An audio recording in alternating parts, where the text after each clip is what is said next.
Sir ఇప్పుడు మోదీ గారి గ్రహబలం గాని, జాతకం గాని ఎలా ఉందంటారు? బాగుంది, అద్భుతంగా ఉంది. అంటే ఇప్పుడు ఆయన వృశ్చిక రాశి నరేంద్ర మోడీ గారిది. సప్తమంలో రవి, బుధ, శుక్ర గ్రహాలు ఉన్నాయి, గురుగ్రహాలు ఉన్నాయి. ఆ గురుగ్రహం అనేటటువంటిది మే 1, 2024 సంవత్సరం నుంచి లగ్నాన్ని చూస్తుంది, ఆ రాశిని చూస్తుంది, జన్మాన్ని చూస్తుంది కాబట్టి డెఫినెట్గా మళ్ళీ ఆయనే ప్రధానమంత్రి అవుతున్నారు. కానీ ఇక్కడ ఏమైందండి, అక్కడ రవి, శుక్ర, బుధ గ్రహాలు కలిసినాయి. అర్ధాష్టమ శని నడుస్తున్నాడు, పంచమ రాహువు నడుస్తున్నాడు, ఇంకా మొండివాడైపోతాడు. ఇప్పుడు రిజర్వేషన్ సిస్టమ్, డాక్టర్ అంబేద్కర్ గారు ఇచ్చినటువంటి రిజర్వేషన్ సిస్టమ్ను ముట్టుకోబోయారు. No, they should not touch. ఎందుకంటే ఏ వైజ్ పొలిటీషియన్ అయినా సరే ఈ ఒక లెజసీ కంటిన్యూ అవుతుంది. రిజర్వేషన్ సిస్టమ్ నేను ముట్టుకుంటానంటే కాంగ్రెస్ పార్టీకి ఆటోమేటిక్గా ప్లస్లు వచ్చేసినాయి. ఇప్పుడు అవి తీసేస్తారండి, ఈ ఏదో అమెండ్మెంట్ చేసేస్తున్నారు. ముందు ప్రచారం చేసేదే ఈ కార్యకర్తలు. ఆయన పాపం మోడీ అసలు చెప్పనా లేదు. అండ్ మనీ డిమానిటైజేషన్ చేశారు. అప్పుడు కూడా పాపం పేదవాళ్ళందరూ కూడా డిమానిటైజ్ అయినప్పుడు వాళ్ళు ఏం బాధపడలేదు, ఎందుకంటే లైన్లో వెళ్ళి నుంచున్నారు. కానీ అంబానీలు, ఇలాంటి వాళ్ళు, అదానీలు, ఇలాంటి వాళ్ళంతా కూడా వాళ్ళ ఇంటికి వచ్చి బ్యాంక్ మేనేజర్లు వాళ్ళ పర్సంటేజ్ వాళ్ళు తీసుకుని మార్చేశారు. సో క్యాపిటలిస్టులను ఎప్పుడు మార్చలేం. క్యాపిటలిస్టులు వాళ్ళు ఎప్పుడు సుఖపడుతూనే ఉంటారు. ఆల్ ఎమ్మెల్యేస్, ఆల్ ఎంపీస్ నాకు తెలుసు అనమాట, ఎందుకంటే నేను చూశాను కాబట్టి. వాళ్ళెవరూ లైన్లలో నుంచోలేదు, ధనవంతులు ఎవరు నుంచోబెట్టింది ఎవరు, పేదవాళ్ళు. అలాగే రైతుల్ని, నేను ఢిల్లీలో ఉన్నప్పుడు ఢిల్లీలో రైతులందరినీ కూడా స్ట్రైక్ చేశారు. రైతులకు ఉన్నటువంటి సిస్టము ఇది అన్నారు. మళ్ళీ జగన్ గారి మీద ఇంకో పుకారు లేపారు వీళ్ళు. ఇళ్ళు రిజిస్ట్రేషన్ చేసుకుని ఆయన తనఖా పెట్టుకుంటారు. ఇది బీజేపీ పాలసీ, అది బీజేపీ గవర్నమెంట్ పెట్టుకుంది. ఎంటైట్లింగ్ యాక్ట్ అది పెట్టింది వాళ్ళైతే జగన్ గారి మీద బాగా ప్రచారం చేశారు. మా ఆస్తులన్నీ జగన్ గారి దగ్గర ఉండిపోద్దంట. ఇప్పుడు 1,20,000. దాన్ని కూడా తప్పట్లేం కదండి.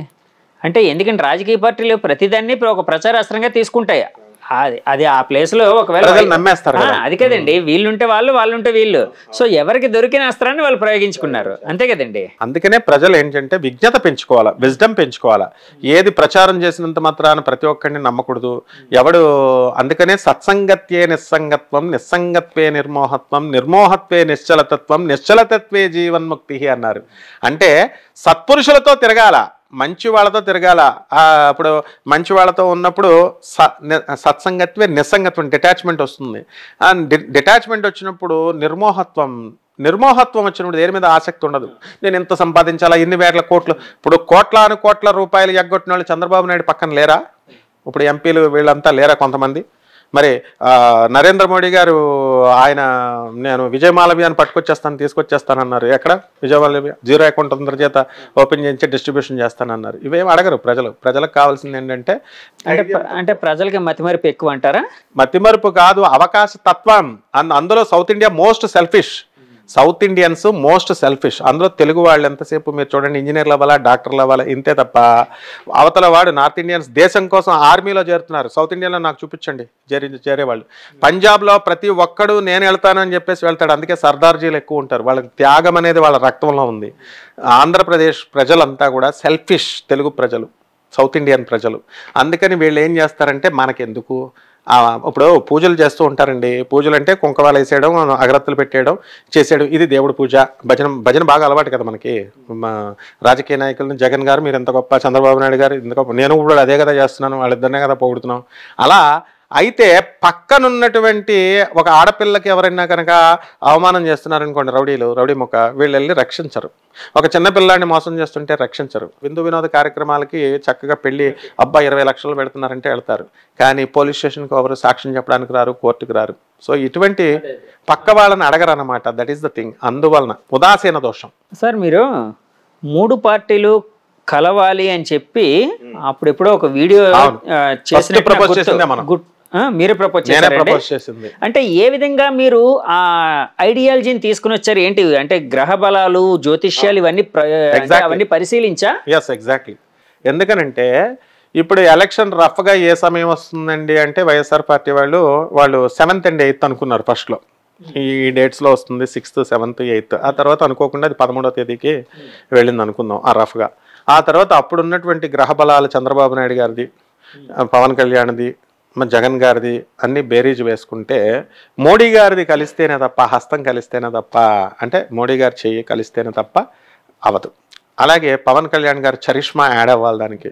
శుక్రుడు ఇప్పుడు ఎలక్షన్ టైంలో రవి బుధ శుక్రులు శుక్ర గ్రహాలు గురుగ్రహాలు వృషభ రాశిలో ఉన్నాయి ఈ రిజల్ట్ వచ్చిన టైం కంటే. శుక్రుడు స్వక్షేత్రగతుడైనాడు. సినిమా చరిష్మా యాడ్ అవ్వాలా, రవి బలంగా ఉండాలా, the most legend in the entire ఇండియాలో ఉండాలా. ఏం చంద్రబాబు నాయుడు అంటే ఏమనుకుంటున్నారు?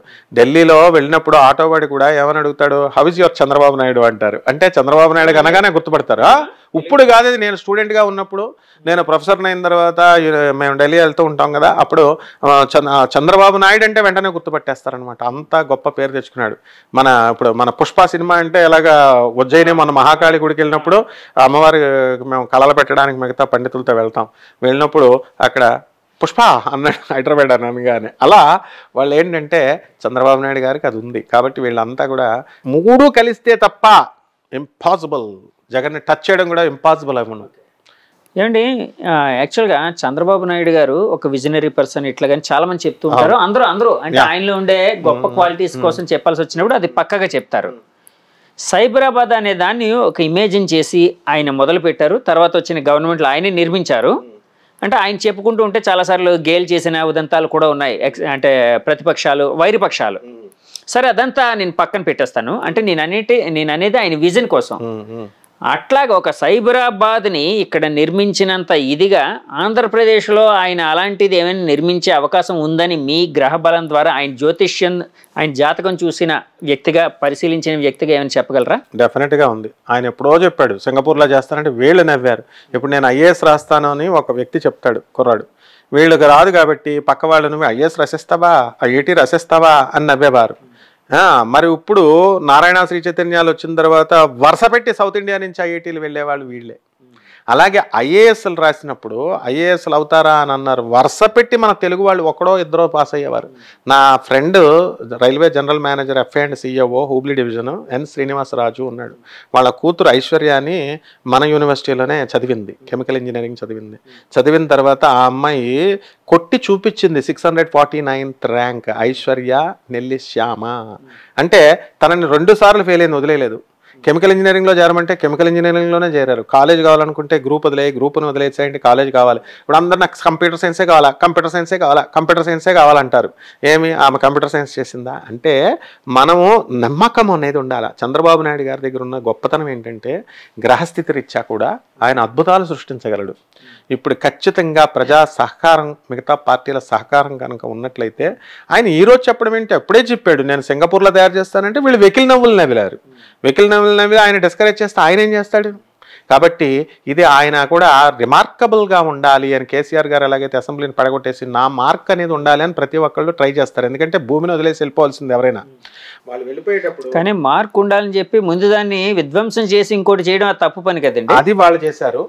అక్కడ జగన్ గారు కూడా ఫస్ట్ వస్తూనే అక్కడ అదేంటి ప్రజాభవన్ అక్కడ నుంచి ఏదో ఉంది దాన్ని కొట్టించారు కదా. అందుకనే కదా ప్రజలు ఇద్దరిని ఓడించి పడేశారు. కాబట్టి ప్రజలు ఉన్నదాన్ని డెవలప్ చేయాలా, ప్రజాధనాన్ని వేస్ట్ చేయకూడదు. ఇది పాలకులు తెలుసుకోవాల్సింది. వాళ్ళు ఎంత హేమాహేమీలైనా సరే ప్రజలు ఇలాగే బుద్ధి చెబుతారు. అందువల్ల ఎవరికి ఏమీ భయపడరు ప్రజలు. వీళ్ళంతా రాజకీయ నాయకులు ఏమనుకుంటారంటే పవర్ లేనప్పుడు నాకు పవర్ ఇవ్వండి అని అడుక్కుంటారు. ఇచ్చిన తర్వాత ఇదంతా మా తాతల ఆస్తి, మా జమీందారులం మేము అనుకుని పరిపాలన ఆ విధంగా చేస్తారనమాట. కాబట్టి అప్పుడు వెంటనే ఎప్పుడైతే నియంతృత్వము మొనార్కిజము ఇవన్నీ వస్తాయో ప్రజలు ఏం చేస్తారంటే వెంటనే ఇమీడియట్ దించేస్తారు. ఇది డెమోక్రసీ ఈజ్ ఫర్, ఇప్పుడు డెఫినేషన్లోనే ఉంది by the people for the people of the people అని చెప్పాం. ప్రజాపాలన వాళ్ళ ప్రజలకు సేవకులుగా వాళ్ళకు తెలుసుకోవాలా. ఎప్పుడైతే ఈ సింప్లిసిటీ, ఈ మోడెస్టీ, ఈ సూక్ష్మ సూత్రాన్ని ఎప్పుడైతే తెలుసుకున్నారో అప్పుడు ఆటోమేటిక్గా గెలుస్తారు. ఈ సూక్ష్మ సూత్రం చంద్రబాబు నాయుడు గారు తెలుసుకున్నారు కాబట్టి 14 సంవత్సరాలు ఆయన చేశారు. మళ్ళీ ఇంకొక 5 సంవత్సరాలు ఆయనకి ఇచ్చారు.